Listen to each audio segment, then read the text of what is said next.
Sometimes the best stories in golf aren't found on tour. You'll find them at the back of the range. And here's your host, Ben Adelberg.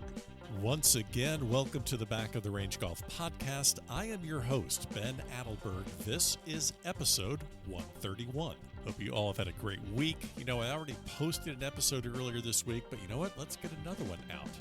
I have a couple interviews to conduct today. Very excited about those. And believe it or not, I'm doing an Instagram Live tomorrow afternoon with Ryan Chrysler. So Ryan Chrysler is an instructor at the Floridian down here in Palm Beach, Florida. He was a guest on the podcast back on episode 106. I went up to the Floridian, got the full treatment, sat down, had a great conversation about his career, working with members at the Floridian, and then, DJ and Brooks just swing by to work on their games. Fun conversation. Then he put me through the ringer. I got on the launch monitor and then had a fitness assessment, and I might want to find the gym a little bit more often. He's going to turn the tables on me, so to speak, ask me some questions. I'm not sure yet what they're going to be or where it's going to go, but again, we're doing it tomorrow. That's Instagram Live, Friday, April 10th at 2 p.m. Eastern. So if you're not already following along on Instagram, the handle is the Back of the Range Podcast. And I'll probably share some stories and also perhaps drop some hints on future guests. You never know. Little housekeeping note. So the last episode was 130, Andy Walker. And for some reason, there were some slight technical difficulties with Apple Podcast. I don't think I heard anything about Spotify, but Apple Podcast, there definitely was some sort of an issue. To the listeners that reached out to me to let me know, thank you so much for doing that. It has been fixed. You may need to re-download that episode, but please do that. It's a fantastic one. You know, Andy Walker, like I said in the intro to that episode, he won a national championship as a player at Pepperdine in 97. He won back-to-back national junior college championships as a coach. He won an NCAA Division II national championship with Lynn University. He was on the Big Break. We talked about so many things, and we could probably fill up another episode. So definitely go check that one out. As I always say, every episode is available at thebackoftherange.com. That's where we have a little bit of merch left for sale. If you have some ideas about new merch, please let me know. I'm getting ready to place some orders and get some things out there for you guys. So please shoot me an email, ben@thebackoftherange.com. Always open for suggestions, ideas, all that stuff. So now on to my guest on this episode. Now, here is what is so amazing about the community of golf. I was playing at Addison Reserve down here in South Florida. I think it was February with my guy Harvey.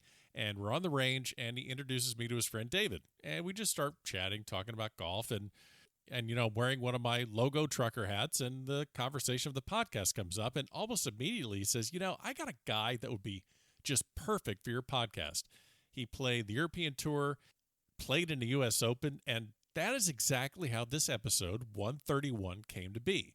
Because of David, who is now a listener of the Back of the Range, my guest on this episode is John Hahn. Quite the resume and career, both amateur and professional. He played at Kent State. He made a great run at the 2010 U.S. Amateur at Chambers Bay. And like I said, played in the U.S. Open at Merion.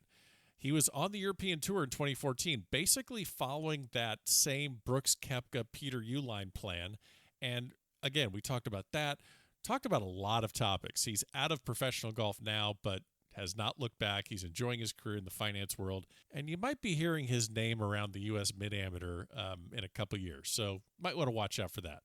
Now, I don't normally ask a guest to talk about a specific round of golf in their career. I kind of feel that, I don't need to walk someone through something like that shot for shot.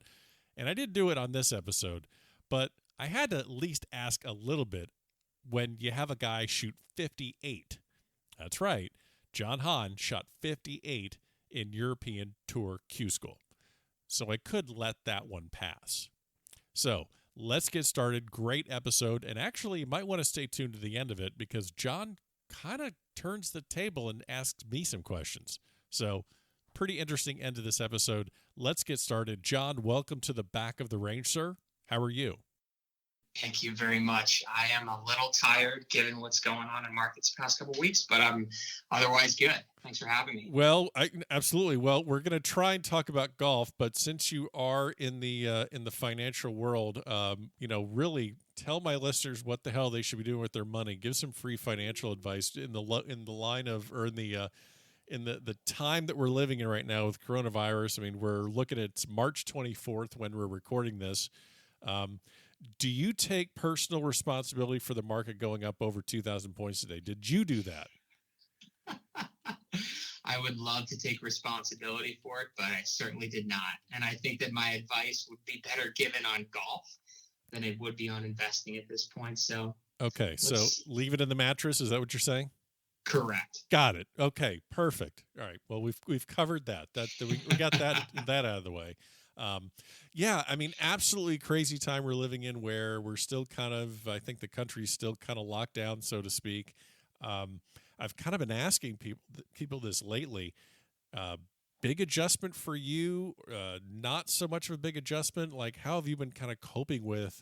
You got to stay plugged in with work, but you don't have the freedom. We all don't have the freedom that we used to have. So, like, what are you kind of doing to stay sane? Oh, it's been a huge adjustment. I mean, so we've been working from home for the past couple of weeks. Obviously, your work setup at home is much different than your setup in the office.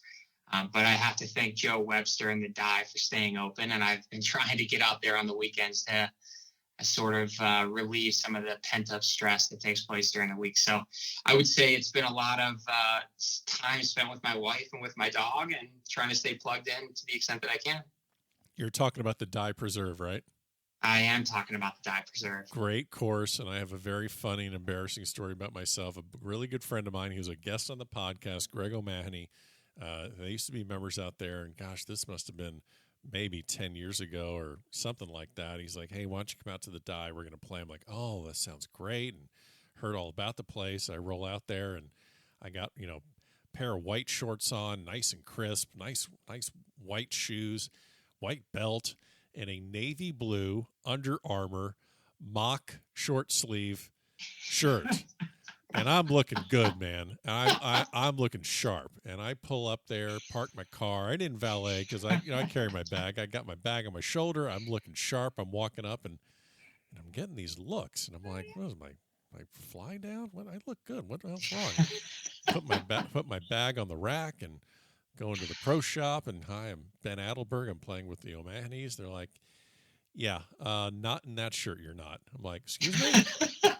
Yeah, you can't wear that. You need a collar. I'm like, oh, I literally felt like I walked in there with my pants around my ankles. And fortunately they sent me to the locker room, and my buddy Greg's dad had a red golf shirt, heavy cotton from like 1997.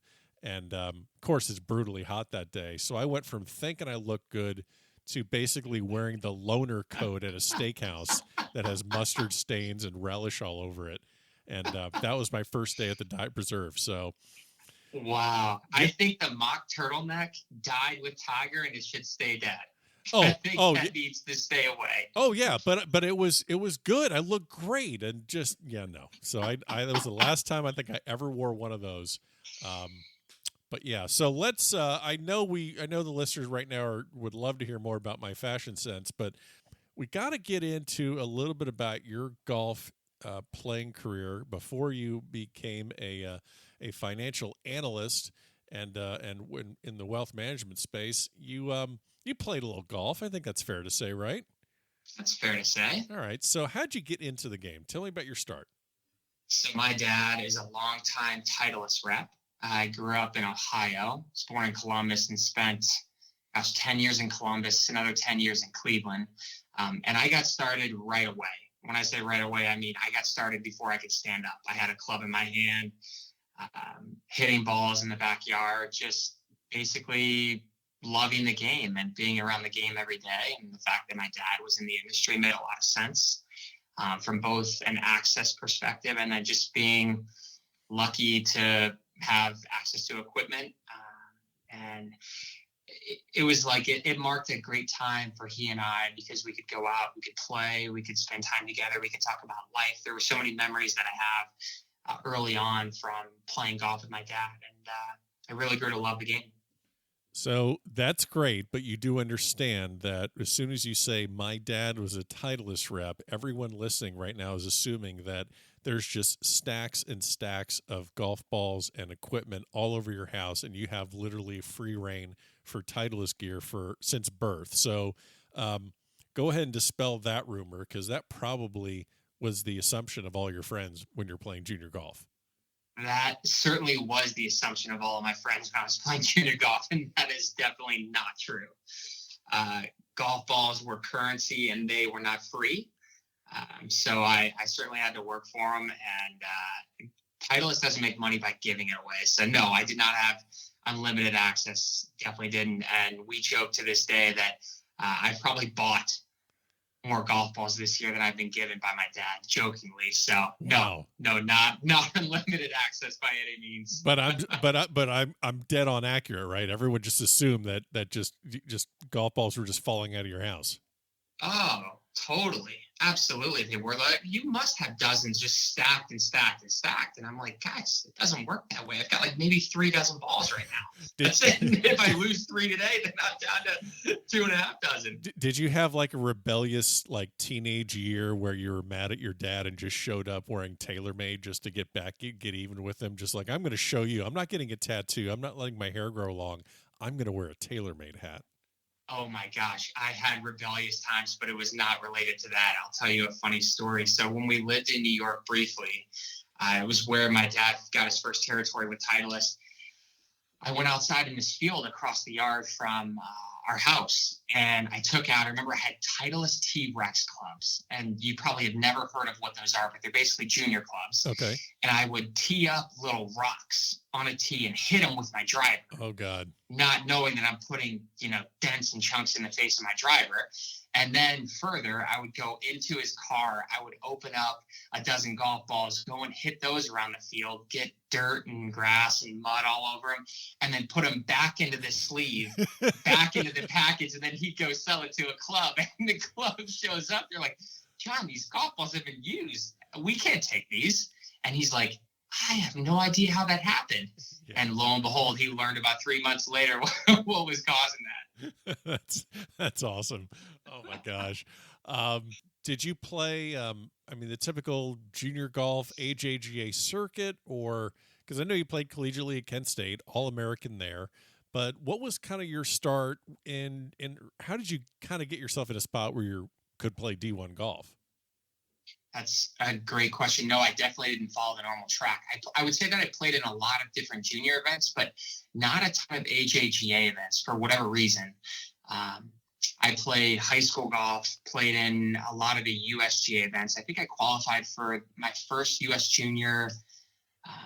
It must have been my freshman or sophomore year in high school. I qualified for US amateur, I believe, the year after. That certainly was my sophomore year in high school. And then began to play more and more. I played in things like the Scott Robertson in Virginia, and I actually ended up winning that event. And then that sort of led into playing in a couple of more AJGA events. I believe I played in a Cannon Cup, must have been maybe my senior year in high school. And then that really got me into a position where I was recruited by Kent, Ohio State, a couple of different programs, and just given my relationship that I built with Herb Page, it made no sense to go anywhere else but Kent State. Yeah, Herb Page, for people that don't know, just absolute legend in coaching. Gosh, he's been head coach there since 1978, and players like Ben Curtis have rolled through there. 23 times he's the conference coach of the year, and over 100, all conference players, and just, Corey Connors and Mackenzie Hughes. The names just go on. And when you think of Kent State, unless you're really paying attention, you may not think of it as a golf powerhouse. What kind of drew you into Coach Page and to Kent State? Coach Page was a 12-letter winner at Kent. He played football, hockey, and golf, and was just as tenacious as anybody I'd ever met. Wanted to win more than anyone I'd ever met. And I knew that from the first day that I ever met him. So I would say when you blend sort of learning from and being mentored by somebody like that with what he was doing with the program at the time, which with the generous gift that the Ferrara family gave Kent State, as well as Ben Curtis, the support that he gave, Herb built the first indoor training facility that the golf program ever had back in, this was 2007, I believe. And so growing up in Ohio, as you know, it snows. And the last thing I wanted to do was to not have access to golf for a period of 5 months. And the fact that Herb had built that facility made all the sense in the world for me to stay there. So I would say it was a couple of different things. Number one, I knew that he was a winner and I was a winner as well. And then having that indoor training facility meant a big deal to me. So that was what drove me there. So you have this great, amateur pedigree where you're qualifying for U.S. Juniors and U.S. AMs, and you went on to play professionally. You've played in the U.S. Open. You played in the European Tour. Can you possibly see yourself having that success if you're not at Kent State? How much did that have to do with your success? Oh, it had so much to do with it. I mean, learning from Herb, it was unbelievable. Every year, for whatever reason, we would have these cycles where our team played well and then didn't play well. And I mean, undoubtedly, it was like he would rally the troops right around the time that, conference tournament came around and regionals came around and finals came around. And it was just learning how to prepare properly for events and making sure that you put yourself in the right position to be able to perform as well as you could. There's no doubt that was hugely significant to my success and meaningful. And I don't think I would have been the same player had I gone somewhere else. You turned pro in 2011, and I'm going to get back to that because I want to ask you about the relationship with or how Coach Page helped you kind of chart your path to playing professionally. But before I do that, I have to hit upon 2010 U.S. Amateur. You lose in the round of 16 at Chambers Bay. But you actually have this, it's like this Titleist grudge match because you go up against Peter Uihlein, whose father, Wally Uihlein was CEO of Acushnet, which is, parent company of Titleist and FootJoy and everything. And your dad's a Titleist sales rep. So you obviously know, I'm assuming you know exactly who Peter is. I'm assuming that's not the first time you've played with or against him. He went to Oklahoma State. So I'm assuming there's plenty of times you saw him in college. Do you remember maybe the night before that match, maybe anything unique about that situation?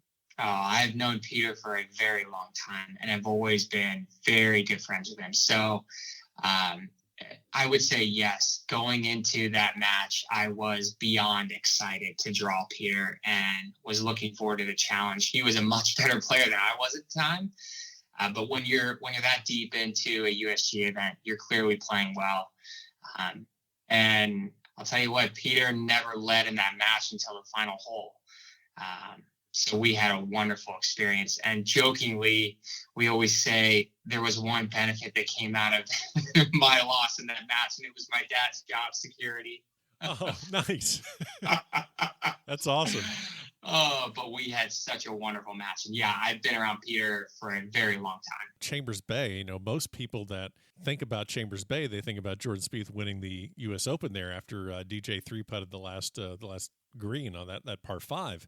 And then they maybe think about, Cole Hammer with his debut kind of in the golfing world as like a 15-year-old. But yeah, 2010 was really the opening of that course on the national scene at that U.S. Amateur. When you got there and saw this place, such a unique golf course, and were you excited at the challenge, or were you kind of like, yeah, man, I qualified for the U.S. Amateur, and I'd like to go to a course maybe that is a known entity. I want to go to a Pebble, I want to go to an Oakmont, I want to go to a Merion, something that's traditional, and now I'm going to whatever the hell this thing is out in the Northwest. What were your thoughts going into Chambers Bay? That is a wonderful question. So my first 2 U.S. amateurs were at Hazeltine and Pinehurst. Yeah, so talk about known quantities. Like, there is no surprises when you go to a site like that. You know exactly what's occurred there. You've watched PGAs and U.S. Opens, and no surprises. So you show up at Chambers Bay. All of a sudden, it's this brand new course that you've heard a lot about, but you have never seen, and it's all fescue grass. And the course is brown. and you can't find the putting green because it looks like a cart path and it looks like every other part of the golf course. Yeah. And you finally find these holes cut in the ground and you drop your ball and your ball bounces 1.5 feet off the ground because the golf course is so firm and fast. But my dad and I have a different perspective and I think approach than some other players, in that we looked at it like we were going to embrace the challenge and embrace just the approach of the golf course being different and providing and allowing for different shots. And I felt like a large percentage of the field that week was just out of it because for whatever reason they had a built-in excuse or something wasn't sort of, structured the way that they wanted to be. The golf course was too long or was too hard or was too firm or was unfair. And you can never look at a golf course like that or else you play your way out of it before you even tee off.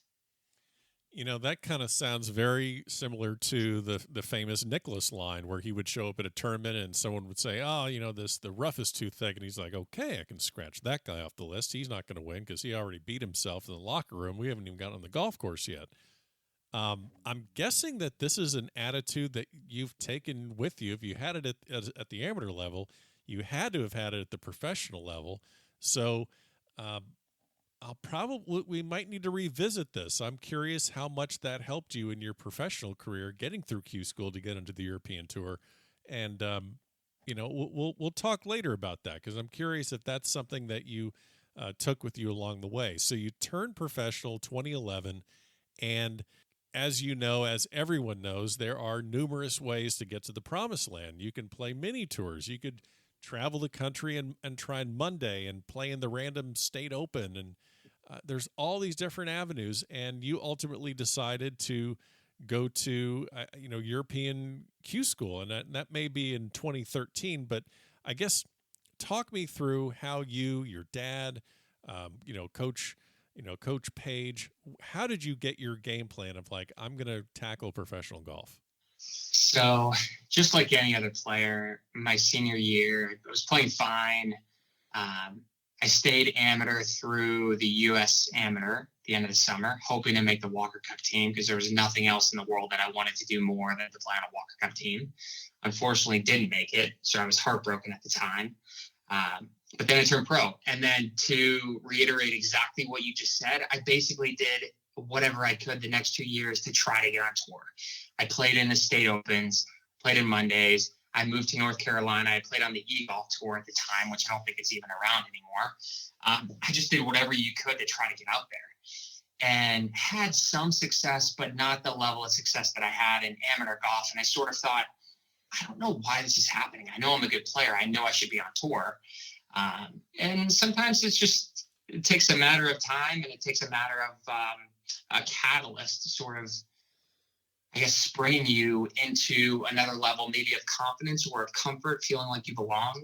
You tend to hear that line a lot. And it happened to be qualifying for the U.S. Open in 2013 when it was held in Merion. That was my catalyst. And that, for whatever reason, playing that week, I played with some amazing players in practice rounds, and I just got a really good understanding of their game and where I was at. And that provided a barometer to understand that, okay, I can play on tour. This is no big deal. I'm going to be fine. And then for whatever reason, that fall, I had typically signed up for USQ School only. It had been the approach that I always employed. I felt like that was the right thing to do. And then Jim Ahern, who was my amateur Titleist rep, had encouraged me to sign up for European Tour Q School. For whatever reason, he's like, why don't you just try Europe? And I thought, nah, it sounds weird. And I talked to my dad about it. And for whatever reason, we were like, yeah, let's give it a shot. So I went to Europe, and there is a wild story about Q School there, which I'll share with you now. Sure. It's such that, so I go to Q School, and the first stage is in Germany. And I fly there, and I play really well. I end up, I think, winning the first stage by 5 shots or so. So I'm feeling good about myself. And then fly home, go to first stage, I believe, in the U.S., play well again, and then fly back overseas for second stage and end up losing my wallet on the plane on my way to Spain. That's a problem. That is a major problem. And I get off the plane and I'm in the main terminal and I realize, oh, I don't have my wallet. So I go back to the gate to try to get back on the plane and they won't let me back on the plane. And then I file a claim with the airport trying to get my wallet back for whatever reason, never shows up. And I have no money. I have a passport and I have my phone and I need to get somewhere to my final destination and I can't do it because I don't have a wallet. So I remember that I booked a flight. I had to wait in Spain. I booked a flight the next day with miles in my account, ultimately flew there. I had my dad fly over to rent a rental car for me. And Chase ultimately, I think, shipped, a credit card, whatever it was, but basically had a rental car that my dad provided. I went to second stage in Spain.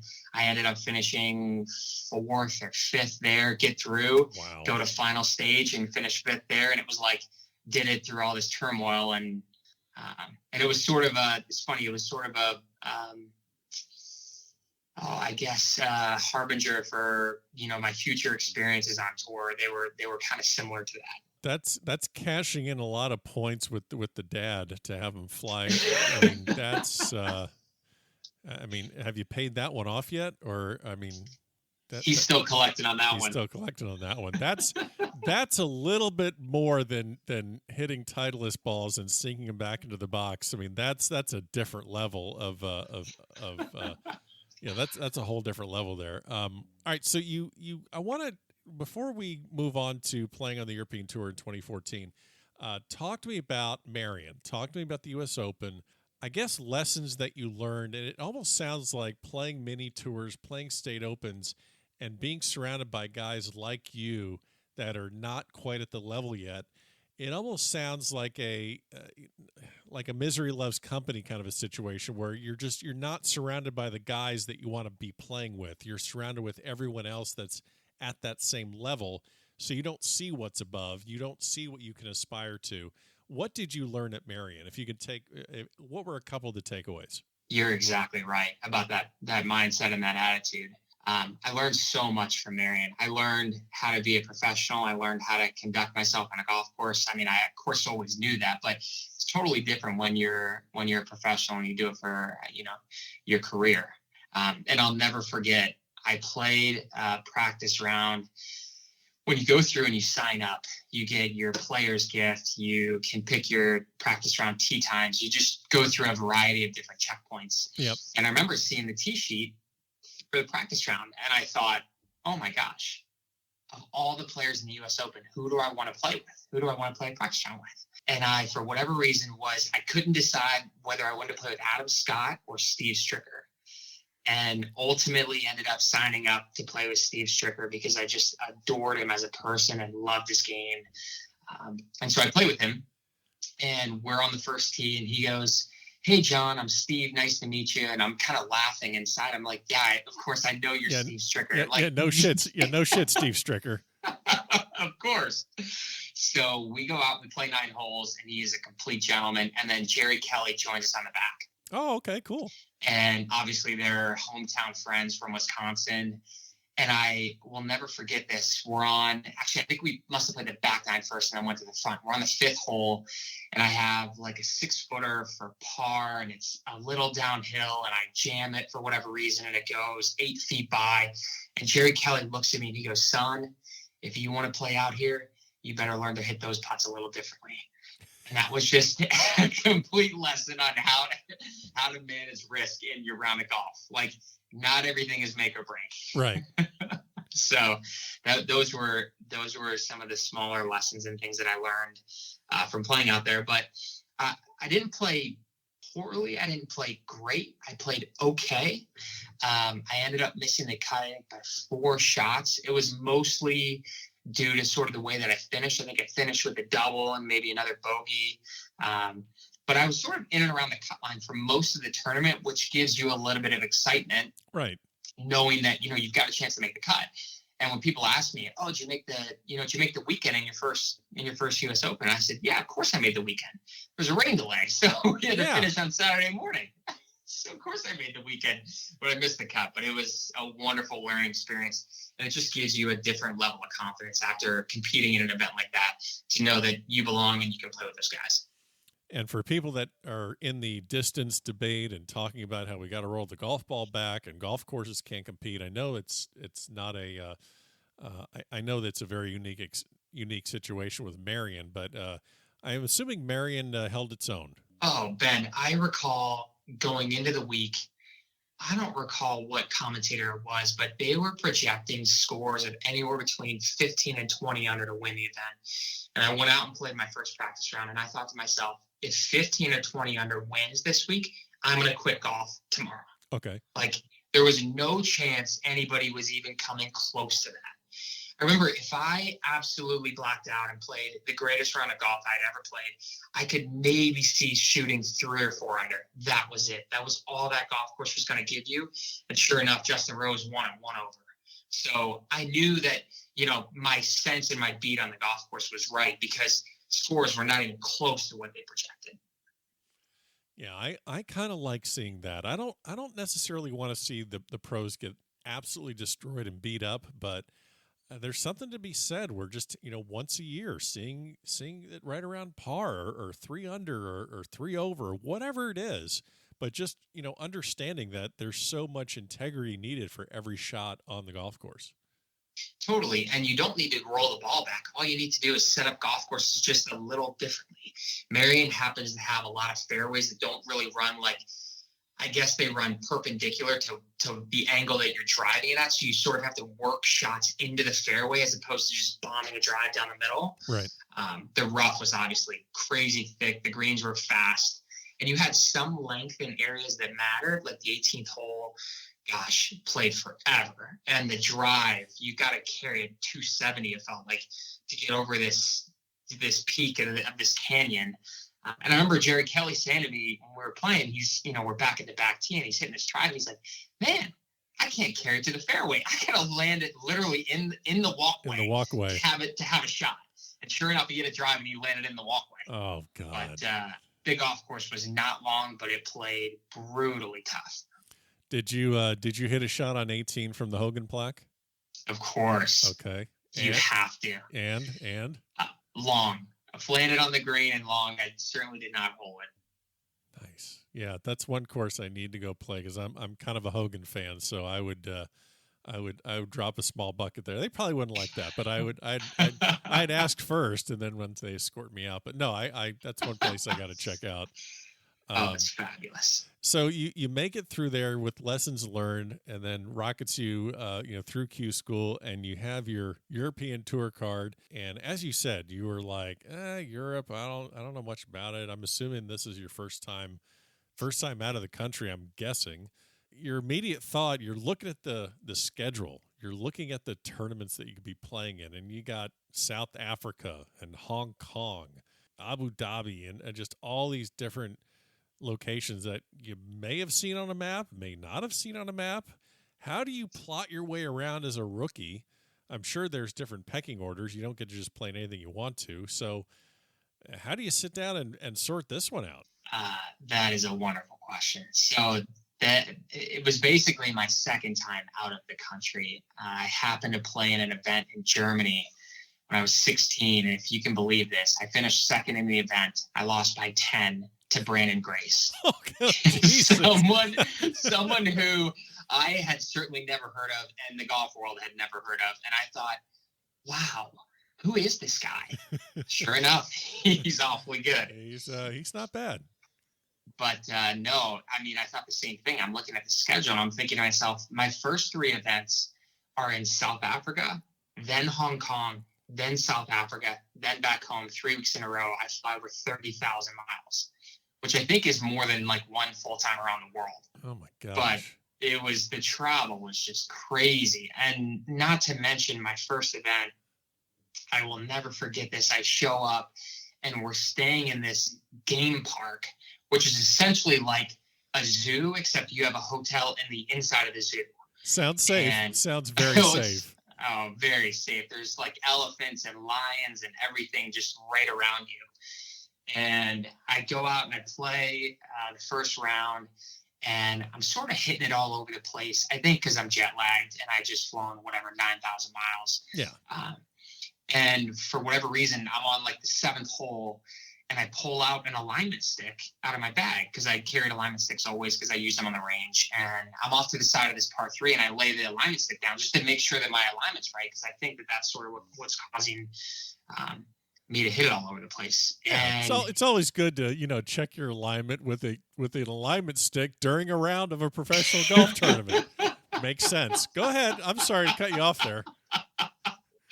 So you could tell I'm going to blame that one on the jet lag again. Sure. And Magnus Carlsen, who I happen to be playing with, actually had my then caddy on the bag for him. And Magnus politely says to me, "John, I don't think you can do that." And I'm like, no, you can do this. It's fine. And he's like, "No, I don't think you can." So I end up finishing the round, and I said, "Look, I'll talk to the referee after I finish." So I finished. I think I shoot 1 under. I talked to the ref after, and I said, "This is what I did. I think it's a DQ, but I'm not sure how the rules work." Like me thinking as though the rules are going to be different in South Africa. Yeah. And he's like, "No, John, it's a DQ, of course. It's my first event on tour. I'm DQ'd." Perfect. Good start. Unbelievable. Wow. And then, end up traveling, to Hong Kong, play okay. And then I come back to South Africa, and I had my first good event. Finished tied for 6th in the Nelson Mandela. So that was my start. Nice. So, how was the culture on that tour?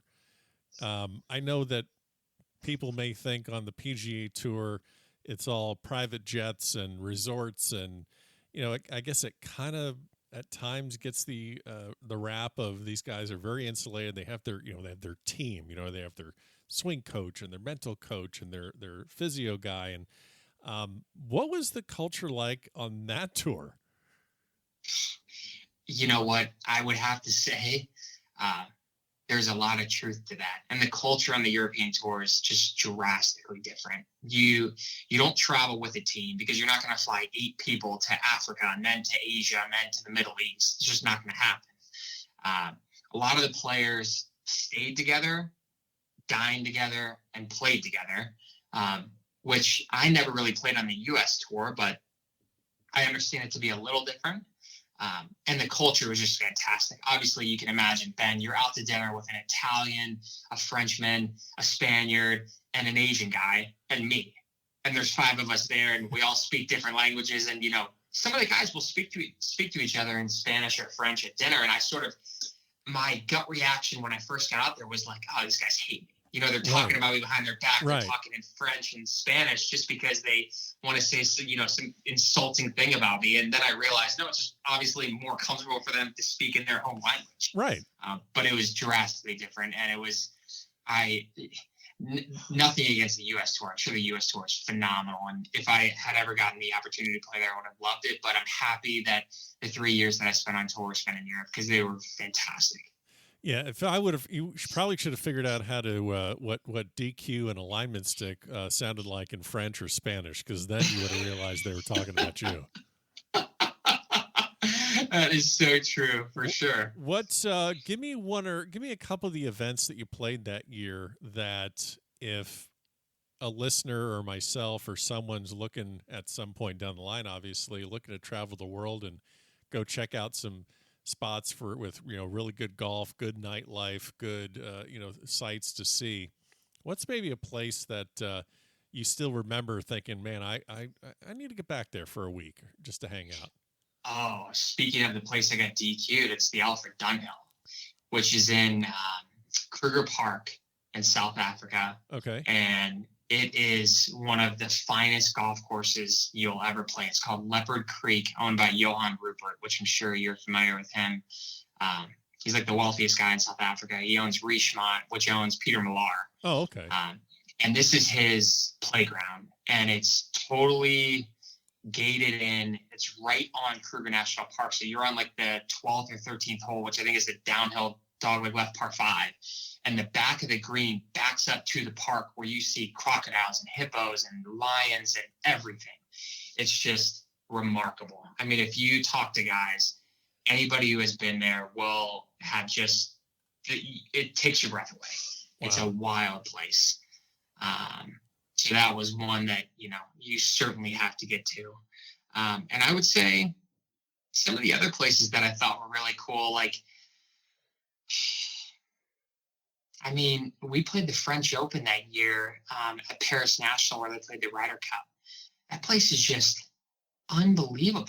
Like, to play a golf course, I grew up obviously in Cleveland, so I played Firestone a lot. And to me, that was like, it reminded me of Firestone, but it was almost like on steroids. Like, it was Firestone length. The rough was even, higher. It played, for whatever reason, it happened to play longer because the weather was always miserable. And it was just tough. So, like, that was a golf course that I totally would recommend playing. And then I think the other one that I would mention is just the Dunhill Links, which I'm sure you're familiar with. It's Carnoustie, St. Andrews, and Kingsbarns. Yeah. And it's a pro-am event, and it is a riot. You end up having amazing amateur partners, and obviously, Scotland is just a fantastic place. Yeah. St. Andrews is one of my favorites. That place it's kind of all about the hang. I mean, the golf is awesome, but just being in that town is just something special as well. It's so cool. It's so neat. You play that year, and I think you finish about 125 or so, and have to go back to Q School to get back onto the tour in 2015. And before we get to that, one really interesting thing about that year on 2014, that's kind of the year that Brooks Koepka showed up on everyone's radar, saying, who's this American kid from Florida that just says the hell with, going the web.com or whatever it's called. I think it's the web at that point. Forget about the web route. I'm going to Europe. So him and actually Peter Uihlein kind of really brought that path to everyone's attention. Before I was speaking with you, I did a little bit of digging, and I find this clip that looks like you and Brooks did in India. It's one of those rookie on tour little 4-minute packages, and it's you guys riding in tuk-tuks, which I guess are like a cross between like a golf cart and I mean, just this really what are the what's the rickshaws? Yeah, so it's kind of like a golf cart and a rickshaw combined, maybe motorized. I guess that's the best way to describe it. And it's you guys riding around in India, trying not to get sideswiped by 70 other tuk-tuks on the road at the same time. But what really struck me is that Brooks is like joking around on camera, and I'll put a link to this thing in the show notes of this episode, and people watching will be like, okay, that is a different Brooks Koepka than I've ever seen in my life. So what was your take on Koepka? Oh, man, Brooks, the first time, so I didn't really know Brooks that well. Surprisingly, going through college, Brooks just didn't really, I don't think he developed until later in his life. Clearly has always been an amazing athlete, but I think that his golf game sort of prospered a little later. And I remember the first time seeing him in Qatar, we played 9 holes together, and I'm watching him hit balls in the range, and I'm like, holy cow, this guy stripes it. But he, like you said, was a different person at the time. I think he's put on, it feels like he's put on 25 pounds of muscle since then. But Brooks is, he was awesome. He had a killer mindset, a killer attitude, and knew he was there to win. And that sort of mindset has never changed. Like, he had a fantastic start to his European Tour career, his Challenge Tour career. I'm sure you've seen he's won events by 10 shots. Oh, yeah. But no, he was awesome. And we hung out a little bit. I mean, obviously being Americans over there, you sort of tend to stay together, but sure. He was different. His personality was different. I think he was enjoying it more. Now it's a little more business to him. Like I said, I'll put a link to that in the show notes. It's fascinating. I mean, it literally looked like he was just there on spring break, like hat backwards, t-shirt just hanging. I was like, wow, that's a different dude. So talk to me about, so you're right outside that cut line of keeping the card in 2015. So talk to me about Q School to get on the tour in 2015. Not something you want to go back to. Q School feels like takes years off your life. If you get a tour card, you want to keep your tour card. You never want to go back to Q School ever again.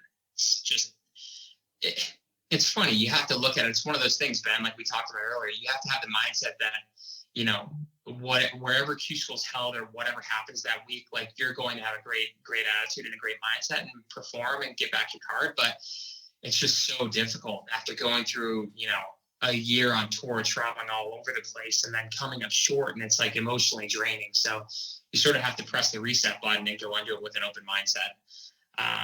And that particular year, I'm sure you're referencing one of the rounds that I shot there, which I'll touch on just briefly, but Q School was relatively mundane through the first couple of rounds. And then the fourth round comes around, and they've got a cut. So there's a cut, certain percentage of the guys obviously in the field don't make it to rounds 5 and 6. And I remember looking at my caddy Todd on the chipping green at PGA Catalunya, which is the golf course that it was held at. And I for whatever reason looked at him and I was like, Todd, whatever happens today, let's just take it shot by shot. And I look back on that moment and I thought, I think I probably had, I must have had the right mindset going into the round, wasn't sort of getting ahead of myself. And my game was okay at the time. It wasn't wonderful, but it was good enough. And we went out that day, and I'm not going to take you shot by shot, but the first hole was a short par 5, and I got a 5-footer for eagle, and I don't even hit the hole. I missed the hole by a cup. And I'm like, oh, brutal way to start. Like, you're thinking, I need to make an eagle here. I need to shoot a really low round to get myself back into it. And for whatever reason, just you have one of those days that it just all happens. And I had a couple of rounds on tour that were low. Like one of my first events in South Africa, I ended up shooting 61 in the second round. I shot a low round in Italy. I think I was 10 under through 12 holes in the last round of the Italian Open. So I had sort of glimpses of going low in the past. And for whatever reason, I'm the type of guy that when it's all going good, because it doesn't go good very often, I just keep my foot on the gas. Okay. And that day, hit 7 under on the front. I made the turn. I made another couple of birdies and ended up birdieing the last for 58. So obviously a round you never dream of, but it happened, and I didn't really know what to think. You're in this mindset. You're like, what did I just shoot? You completely are blacked out the entire round. You're in the zone. You have no idea what's going on. Yeah, if I had a nickel for every time I did that, I mean, it's just, I'm sorry. So, all right, so you shoot the 58. What is the press like after that? Because I mean, it was on the Golf Channel back here in the States. Where do they whisk you off to after you shoot 58 in Q School? Man, unbelievable. So I remember getting a couple of calls right away. We need you to talk on, X, Y, and Z show, the Golf Channel, or we need you to talk to ESPN or whoever it was. And Twitter was blowing up, and you sort of get wrapped up into it because it's kind of fun. I mean, anytime you do something good in life, you want to sort of be held in high praise for it, and you want, people to applaud you for it. So I got wrapped up in that for probably, a couple of hours. And then I remember I was sitting in the hotel hallway drinking a Heineken on the ground because I was so tired, and I was like, I just gotta put my phone down. Like, I gotta get away from this for a little bit. Yeah. And I think I was talking to Matt Nixon, who was a buddy of mine. He was sort of hanging around, and I was like, I just need a break. So you're worn out. You're totally worn out. But like, it's one round, it's one day. It's not like you won the event. So you gotta put your shoes on and go out and play the next day. And then the next day comes, and yeah, I'm really, I don't want to go here, but I have to. I mean, so the next day you shoot 78. I mean, just tell me, did you go out and get liquored up and just, you woke up in some girl's bed at 4 a.m. and couldn't find your shoes and lost your wallet and just like, I mean, is it that good of a story, or is it just like the golf guys just said, all right, guess what? We're going to get even today. It definitely was not the former. Okay. I had maybe a few Heinekens that night, but nothing crazy. And no, I would caveat it with, Ben, it was a different golf course. So the 58 was on the tour course. Okay. And the 78 was on the stadium course. And anybody who has played those two golf courses knows that they're drastically different. Right. Stadium course is tough. Not that the tour course isn't, but the stadium course is a big challenge. And I went out and I was just jittery.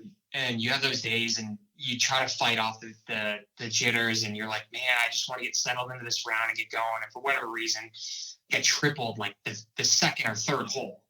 and it was just an awful day. It was 18 holes. It felt like I played 100 holes. It was just not good. So yeah, that's the story. The story sounds great when you hear 58, and then I remind a lot of people that I shot 78 the next day. So that was not one of my finer moments. I was gonna say, like, when people ask about that and then you bring up the 78, I mean, is it just kind of like, I mean, it's almost like, oh, hey, how's your girlfriend? Yeah, we broke up. Oh. Hey, how's that new car? How's that new job? Yeah, I got fired last week. Oh, it totally is. They all want to ask all the questions, and then they hear the 78, and it just goes quiet. It's like, oh, next topic. Oh my gosh. So it's kind of like you'll always have that just interesting story of like, because you kind of have that thing in your pocket where you can kind of just like, zing someone. They just feel like crap. Yeah, you do. I don't use it very often. Maybe as I get older, I'll use it more. So walk me through a little bit about, post Q school. It's 2015, or you're making your prep to play. What are you going to do in 2015? How do you proceed after that? Yeah, then you're in a very tricky position, as many players find themselves in. You've got conditional status, so you just don't know what events you're going to get into. A lot of events you're going to get into last minute because you're working your way down the waiting list, and all of a sudden the guy withdraws on Monday of the event. You literally fly there on Tuesday, like the Spanish Open that year. I flew to Valderrama on a Tuesday and played. I think I shot 80 or 82, 81. So it's not good prep going into events like that. But yeah. You have to make a decision, and you have to play in whatever events you get into, and hopefully you play well and you get some momentum going. And if not, then you I think you probably chalk it up to a loss in the beginning of the year, a third of the way through the year, and then you sort of switch your mindset to playing on the Challenge Tour for the guys here who play on the Korn Ferry now. So that's the approach that you have to employ. And then I did in 2015. And the beginning of the year was okay. I sort of had moments of, positivity. I played okay in the Indian Open early on. And then I started to get some momentum going. Like I think I finished 4th in the Czech Open, which is the Challenge Tour event. And then I totally sort of pivoted my attention and focus to Challenge Tour. And I played out the remainder of the Challenge Tour event on the schedule and got to the grand final, which was in Oman of all places. I never thought I'd play in a golf tournament in Oman. I mean, I gotta be honest, I didn't even know that was a country out of the event. And I went, and it was like somebody had cut my heart out. I am playing so well. I shoot a couple under the first few days. Going into Sunday, I know I probably need to shoot a couple under again. And I'm hitting it really well, and just the putts are not going in. And I remember having birdie putts on like 16, 17, 18. I got 15 footers on every hole, and every hole they lip out. And I finished tied for 17th. And Ben, you're just sitting there waiting. I'm watching every guy come through 18. And I know that I need like a couple of bogeys. And it's not that you want to sit there and hope the guys make bogeys, because you clearly don't want to do that. But at the end of the day, it's your livelihood. So you kind of are hoping that they do. Well, yeah.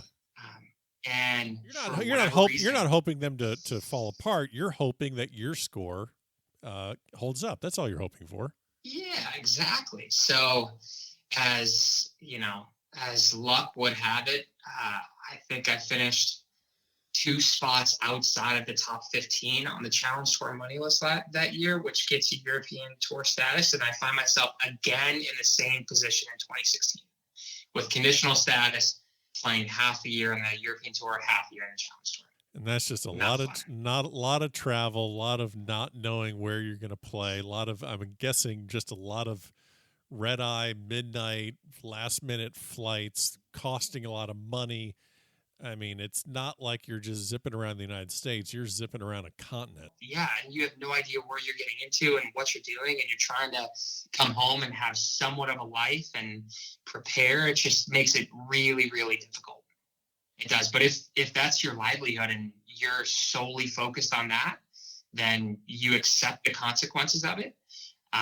Some guys probably would have pivoted and tried to play in the U.S. at that point and said, you know what, like, I'm not comfortable doing this. Like, I talked to Chase Koepka a couple weeks ago, and he sort of found himself in the same position. He's like, I have conditional challenge tour status or conditional European tour status and challenge tour status. And he's like, I just don't want to fly all around the world and play in random events and wonder what I'm going to get into next. I think he full blown took a big step back and said, I'm going to focus on the States. I need to play in Latino America or, the Mackenzie Tour and kind of build my way up there. And I probably would have taken the same path had I not known that ultimately I wanted to do something different with my career, which led me to where I'm at now. Well, before we talk about your career now and your transition out of playing professionally, talk to me about how you get a sponsor's invite to play in the 2016 Memorial. What a stroke of luck. That was the most unbelievable week. So I had been dogging those guys for years, being an Ohio native. Like, it always felt like they gave out an Ohio spot for whatever reason to whoever the best, professional or amateur player in the state at that point was. It felt like Memorial gave out a spot to that person. So I was dogging them for years, and I had everybody who would listen try to lob in a call for me and get me into the event, just as you should if you're looking for a sponsor's invite to any event. So anyone who's not doing that, I don't think is trying hard enough. So when you say dog them, you mean you're writing letters, like walk. Oh. Okay, so how do you write that letter? I mean, how talk to me about, because I think that's one thing I don't think I've spoken to anyone about a lot is getting sponsors invites. What's the process there? Oh, so you have to find out who moves the needle, who the tournament director is, or who is giving out the spots. And in that case, it was Dan Sullivan. So my letter basically went, "Hey Dan, it's me again. any chance this year?" And I had written him multiple letters for years and years. And I knew that probably early on in my career when I was writing the letters, I didn't really merit the spot. And then later on in my career, once I had, an established career on tour, I probably did merit a spot, maybe a little more so than I previously did. So I ended up getting an email from Dan that says, congratulations, we've given you a spot. And I think I'm then in like Slovakia or somewhere. I'm not in the States. And I remember looking at my phone and I get this note and I just get so much energy and so much excitement because I always, I grew up in Columbus. I've watched the Memorial my entire life. I've been a huge Nicklaus fan, and I get in the event, and I will forever be thankful to Dan Sullivan and Jack for giving me the invite. And just like Merion, U.S. Open, you're around the players that you ultimately want to be around on a full-time basis. So was Stricker and Kelly waiting for you again, or did you have different practice round? I mean, do you have different practice round partners this time? I had different practice round partners this time, although I'm pretty sure Stricker played. I'm not sure if Jerry Kelly played, but it was the first time that I had gotten back to the States and I could hang with my buddies that I grew up with. Yeah. Like Bud Cauley and Scott Langley and all these guys. I mean, I had grown up playing with these guys, and it was good to see them again and good to hang out with them. Like Tony Finau, I played with a bunch growing up. And no, I played with Patton Kizzire in a practice round. I remember I met Patton through Harris, who was always a good friend of mine growing up. And Patton's story is so interesting. And I had always followed his story from afar, how he sort of didn't gain his notoriety until later in his career, and then came on tour and had this insane start where he wins multiple events. And I played 9 holes with him at Muirfield, and I'm like, wow, your game's so good. So just playing in the U.S. and being around different guys was a totally different experience. But getting back to your point, it gives you the sense of confidence that you can play. It's just reassurance that you're around these guys, you see what they do, and no doubt some guys like Finau have different physical gifts. But you see a guy like Zach Johnson, and he doesn't have any physical gifts. He thinks better than most people do, and his wedge game's tight, and that's why he's so good. Yep. So it gives you the reassurance that you can play.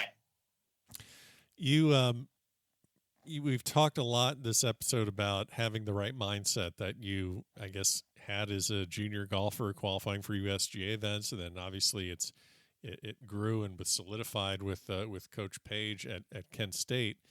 And it sounds to me that this is something that really took you through your entire professional career. Tough question. Are you a underachiever or an overachiever in your opinion in professional golf? Oh gosh, that is such a good question. And the only reason I answer this way is because I cut it short, and I would say underachiever. If I think that you probably would get this answer from anybody, but if I had to evaluate that's such a good question. If I had to evaluate my potential, I would say that my potential would be to be a tournament winner on the PGA Tour and potentially win a major. I felt like my game was good enough to do that. My mindset was good enough to do that. The only problem is I didn't want to do that. And so that was why I think I would answer you as an underachiever. Okay. But perversely, the fact that I ended my career in golf so early gave me an opportunity to do what I'm doing now. And I think overachieving in the field that I'm at now. So it's definitely touch and go. I think there's big give and takes when you look at it from only the golf lens or only, my current career lens. So it sounds to me that you don't miss it. I do not miss professional golf one bit. No, I don't. Sadly, I know that there are so many folks out there that love the game and love professional golf and would chase it forever. But no, there's not been one day since I've left professional golf that I've looked back. And do you have any desire to get your amateur status back? So I did reapply for my amateur status, and the USGA kindly enough told me it was going to be 4 years. Okay. Instead of a shorter time, which I was a little upset about. But yeah, I applied for it back in the fall of 2017. So I've got about another year and a half until I get back. Okay, so we're thinking like, are you doing it for the purpose of being able to go play a member guest with one of your clients, or do you have some bigger things on your radar down the line? It's a good question. I think it's a really delicate balance to have a competitive golf career and be really good at what you do for a living. Right. I would say as of now, my aspirations in amateur golf definitely take a backseat to my aspirations in my career. I think that I will ultimately try to play in mid-ams and things like that. Right. Just because the coveted ticket to Augusta is such a premium that obviously I'm not going to pass that up. But no, I don't. I had a really nice amateur career. Like winning the Western Am was obviously an amazing thing to do. I played a lot of USGA events. There's a couple of select events that I think I would like to play in again, but it's not as though I would be sort of a professional amateur, right? Like okay. quote unquote, like most guys are. Right. Wow. Okay. Well, I found something you want to talk about there. Professional amateurs. You're going to try and slip that one past me, weren't you? Yeah, I caught that one. We're not going there. We're not going to get into. I feel that there's another 15 minutes in you talking about your philosophy on professional amateurs. We're not doing that, John. We're not doing that. Okay. We're not doing it. I'm running the show here. So all right. So you're in this. You moved into your financial career. You're enjoying that. Tell me about some of the things that you see, maybe with the mini tour guys and the collegiate players now the collegiate players that are about to turn pro, that are really in your shoes way back, when you left Kent State. They're about to do what you did, whether it's a Quade Cummins from Oklahoma or a Sahith Theegala from Pepperdine. They all got to start somewhere. Do you keep track of where things are in the game? Like if one of these kids comes to you and said, "Hey, you kind of did the same thing that I'm looking to do. Do you have any advice for me?" What are some of the things maybe you can pass on as just, experiences that might be able to help a guy that embarking on a professional career? My experience getting started professionally was such that, and I think this was really just feedback from a lot of people that I had sort of asked about the process, is that I think you want to be as diligent and as organized as possible. You totally have to run the process like a business, like staying organized, staying on top of writing letters to events to try to get, a sponsor's exemption, making sure that you sort of plot out your schedule. And even really before that, I think you need to go to, wealthy guys at your club or wealthy guys around you, and you need to raise money because you have to be properly financed before you can even make a run at it. And that was what, then I think from, my perspective, my first 2 years that I tried to play professionally, or that I should say I played professionally, I financed my own endeavors. And it was like I had a small contract with Titleist, And whatever money I made on the course, I sort of recycled, and that was my future entry fees and my travel budget. And then I got really, really serious about raising money. I went out to a couple of guys in Cleveland and raised some money. And that just gave me so much comfort and confidence to go out and play and not have to worry about where the next dime or, entry fee was coming from. And that was what I think will ultimately free up a lot of the college players that are coming out right now. So go raise money and be organized and run your golf career like a business. It's really going to be interesting, too. I just thought of this, not to pivot back to the topic of the day, but with the economy falling down because of the coronavirus, I'm sure it's going to come back up at some point, because at some point we're going to kind of get back to, we're going to open the country again. It's in some manner, but this really is going to have ramifications for those guys looking to get those, bucks and sponsors and getting wealthy guys to kind of chip in, or wealthy women to chip in. That's going to kind of put a wrench in a lot of things, isn't it? Oh, it's going to be a huge wrench in a lot of things. I mean, I was talking to Corey Connors, one of my good friends here locally, talking about just the tour schedule and all the events that are sort of pushed back. And these are cancellations. These are not going to be rescheduled, right? And for the guys who are coming out of school, you have to think about the ramifications for, number one, the private capital that they're trying to raise from wealthy guys around their neighborhood and around their town. But the sponsorship deals that are coming out of the club manufacturers are not going to look even close to what they looked like a year or two ago. So, I mean, it's going to be a huge trickle-down effect for these guys. It's just going to get tighter, and they're going to be forced to be in a, much more organized position and have to prove themselves with a great resume, and definitely there'll be less money to go around. Yeah, I think it's going to be really interesting to see when professional golf gets going again, and then obviously a lot of these college players, they have the opportunity to go back to school for another year of eligibility, which I would imagine if you have that chance, you should definitely do it. I mean, if you can squeeze in a master's degree, there's nothing wrong with that. We've covered quite a bit. You got any questions for me? I do, Ben. Thanks for asking. Oh, yeah, no. I would. Oh, no. This is very broad, so run with it how you'd like. But I've had the opportunity to listen to a lot of your episodes, and you've had some incredibly fascinating people on. Is there anything that, over the course of the episode sticks with you as being a really interesting story or an interesting take on something or perspective? What sort of pops out over the course of the number of episodes that you've done that is meaningful? Oh, wow. That's a big question. About 125 episodes we're at now. And I'm trying to think back to, wow, that's a real good one. I think one of them that really stood out for me, I've spoken to a lot, college players, college coaches, amateurs, professionals. And I think one that really stuck out for me is the interview I did with Steve LeBrun.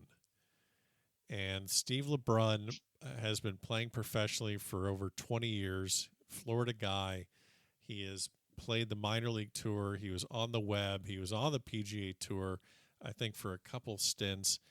And I remember talking to him. We did the episode in person. It was at Bear Lakes Country Club in West Palm Beach that I'm sure you know very well. And this is a guy that if you follow the mini tours, if you follow golf at all, this guy is an absolute legend when it comes to just playing for a living and playing every day and just having it be so real where it's his job. And if he's not top, he's got to be top 5 in career earnings on the minor league golf tour. And I sat down and spoke with him, and hearing him talk about, financial hardships and, having a check bounce for entry fees, or, having 3 credit cards maxed out, and having, kids and just still chasing after it. And maybe the perception in the world or in the golf world thinking that guys that play or women that play professionally they just got it made. I mean, they got the flights are booked for them, and they're staying in the fancy hotels, and it's courtesy cars, and yeah, maybe they're not winning on the PGA Tour, but they're right there anyway. I saw them on TV. I mean, web.com, it's on TV. It's on the Golf Channel. It's on TV. They're TV stars. And I'm talking to a guy and I'm thinking, oh my God, this guy there's nothing different than the guy that's living paycheck to paycheck. And there's no security. And I just got out of that episode thinking, wow, this guy can shoot 65 in his sleep. And I don't know how well he sleeps, though. And that was one episode. I mean, I've had a lot of great people that I've spoken with, but that was one that really did stick out to where, okay, I've been talking to people and they've been telling little stories about, I won the U.S. Amateur here and I've accomplished this, I've accomplished that. But this one really kind of stopped me in my tracks. It's so true. So that was one. I mean, there's great stories. I mean, one of the earlier episodes I did with Doug Snope. I mean, Doug Snope is an amateur guy, from Apopka, Florida. We've played Florida State Golf Association events, and just the nicest guy in the world, and just very unassuming. And he had tried to qualify for the U.S. Senior Open a handful of times and finally got in as an alternate in 2012. And he got in because Nick Price had, I believe, a medical or a family emergency. I can't remember what, but anyway, Nick Price was out. So Doug Snope gets the call, who is just not flashy, uses a long putter. I think he was probably using it side saddle at the time. And he gets the call and he says, all right, Doug, you're in as an alternate. And instead of them putting him with, just the regular, random amateur qualifiers or the journeyman pro, no, he gets Nick Price's spot, and Nick Price is playing with Tom Watson and Fred Couples. Oh, my gosh. So to hear that story about the everyman guy that I've played amateur golf with who was on that stage, that was a great one. There's so many great ones. Golf has so many great stories. Thanks for sharing those. Well, they're all available. Everyone listening, they know that they're at the backoftherange.com, and all those stories are there. Apple Podcasts and Spotify and all that good stuff. I mentioned that in every single episode, so they are all there. We got to do this again sometime because I have a feeling in a year or two, when you got that amateur status back, we're going to be talking about U.S. Mid-Ams with you. I would love to be back on. Thank you so much for having me. And there you have it. Special thanks to John Hahn for joining me on this episode. I kind of like the fact that he turned the tables on me and forced me to answer some questions. I might need to do more of that. Don't forget, follow along on Facebook, Twitter, and Instagram. The Instagram handle is the Back of the Range Podcast. Every single episode is available at thebackoftherange.com. We'll see you next time for another episode here at the Back of the Range.